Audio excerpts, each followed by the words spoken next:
Joseph in Potiphar's house. And just to show you how God was still with Joseph in the midst of the storm. Just like in the midst of your storm, God is still with you. It may not look like it, but he's still with you.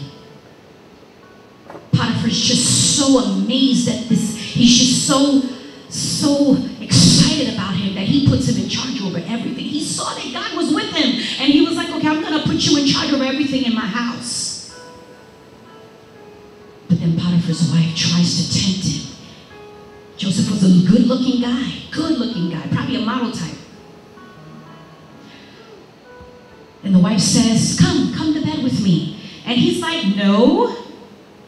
And because he didn't want to do that, then the wife now turns on him and just starts telling her husband, do you know he tried to sleep with me? I'm trying to tell you. And then I ran, and oh my God, this is drama. We see this in the soap opera. Nothing is new under the sun.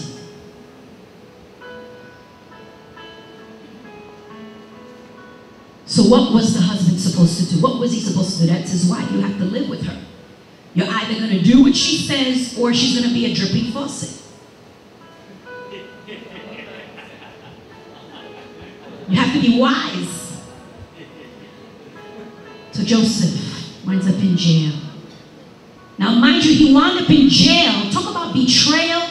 Talk about rejection. Here you are trying to be focused, trying to do what God is telling you to do. Even in a place where you are enslaved, you've been put over to watch over things, to govern things, and still you're being persecuted for doing the right thing. That's many of us in here. He winds up in prison. And even in prison, God was with him. The guards saw God was with him, and he was placed over the prisoners. Hello? Are we catching something here? When greatness is on you, what God would do, even in the place of darkness, there will still be a little light.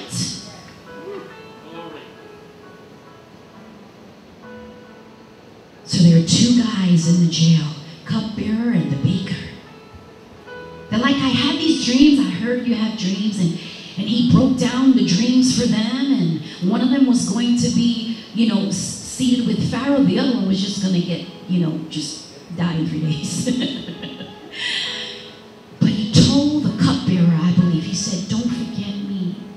Don't forget me in here when you go, because they were released. Now look at that. You're the one doing right. You didn't get thrown in for anything wrong. They did something wrong, and they get out before you. While you go through your trials and your circumstances, and you see your other believing friends prospering, or your friends who don't know God prospering, and here you are trying to do the right thing, and you're like, suffering. I've been there, still there. They go out. 2 years later,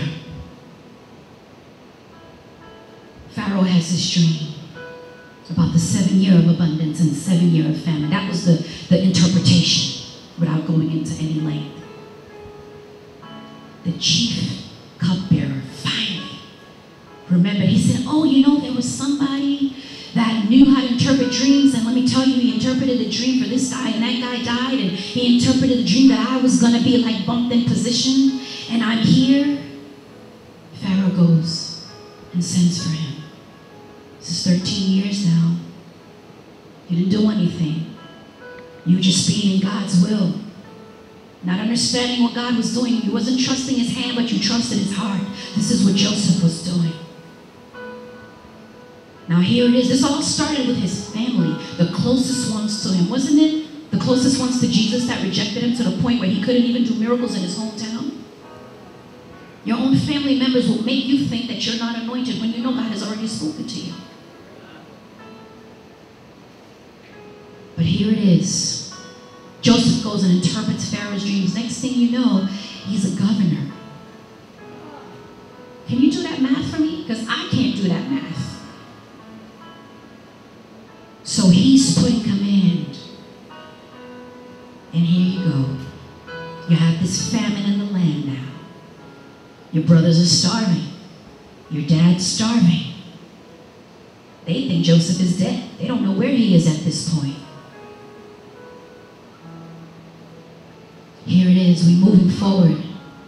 All the brothers They're sitting at the table with Joseph. He invites them to come. This is your family just turned on you, sold you into slavery, and because they made that flesh move, it triggered a whole bunch of other detrimental things in my life.